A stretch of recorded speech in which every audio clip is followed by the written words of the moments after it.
May pera sa basura. So tara guys, kita rebel tayo kung magkano na nga ba ang total ng ating kinita simula nung nagbobuti tayo at kung magkano na ito sa peso. Tara guys, samahan nyo ako. At bago yan, mag-rebel tayo. So samahan nyo akong maghunting muna tayo guys na mga pwede nating maibinta dyan na mga bote. So ganito tayo guys magpulot ng mga bote guys. Kapag naglalakad or nag-walking tayo, may marami talaga mga bote na sa daan pinaglalagay, tinatapon. So, sayang din yan guys, pinupulot yan natin. So, hindi tayo nahihiya guys na pulutin natin yan kasi pera yan para sa atin.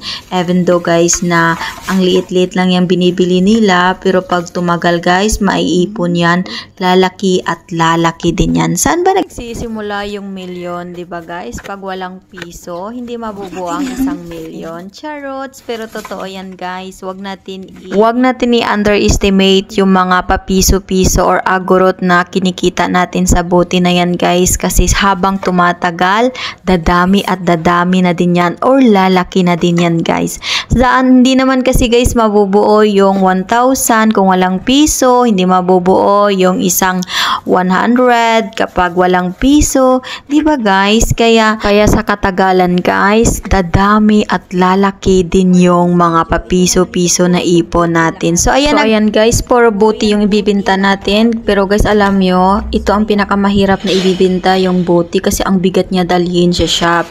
At saka kunti lang, I think nasa 7 shekel lang yan yung kita natin dyan. Pero dahil may kukunin tayo na isang resibo na sa 200 plus yun na bote guys. So it's mean mga 40 shekel yung kikita natin doon. So nakakatuwa yun guys kasi naka 200 tayo noong nakaraan at ngayon kukunin natin yung pera.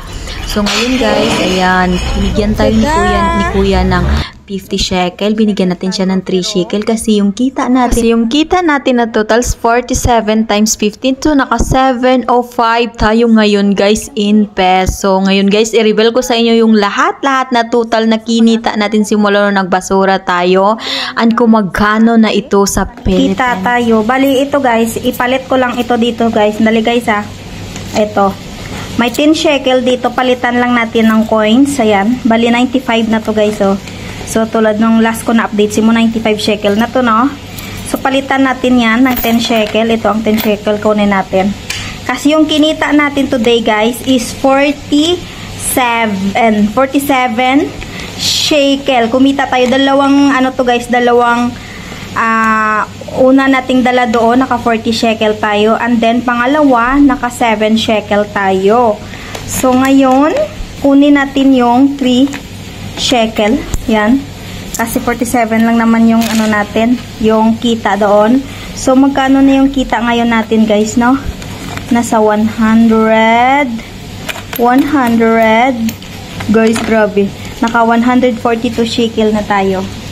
Naka 142 shekel na tayo, guys. Lahat, total to, ng kita natin. Simula nang tayo. So, ngayon, ilagay natin dyan.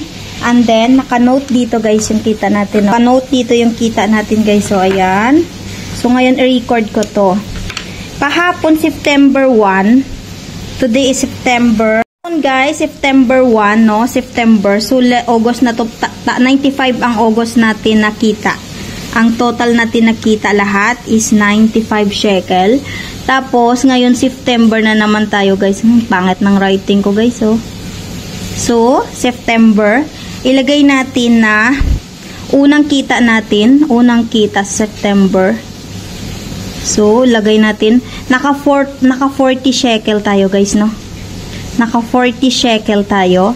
And then today, pangalawang kita natin kasi today nakita tayo ng 7 shekel lang. Kasi kunti lang yung dinala natin, mga bote lang yon. So, ngayon naka 47. So, naka 47 tayo guys nakita. So, ngayon guys, 47 times 15. So, magkano na yun guys? 2 araw lang nitong natin kahapon at saka ngayon to guys nakita natin na pinadala. So, ang kita natin lahat is 100. Magkano yun guys? 142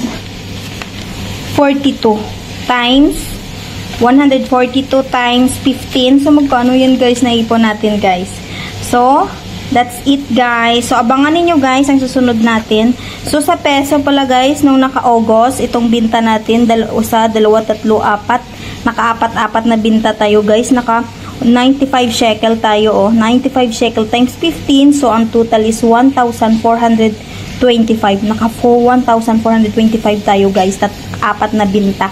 Ngayon, naka 47 na tayo ngayong September guys. So abangan natin guys. So 47 times 15. Magkano na yan guys? Total natin yung sunod na vlog natin. See you in the next video. Paalam. Bye bye.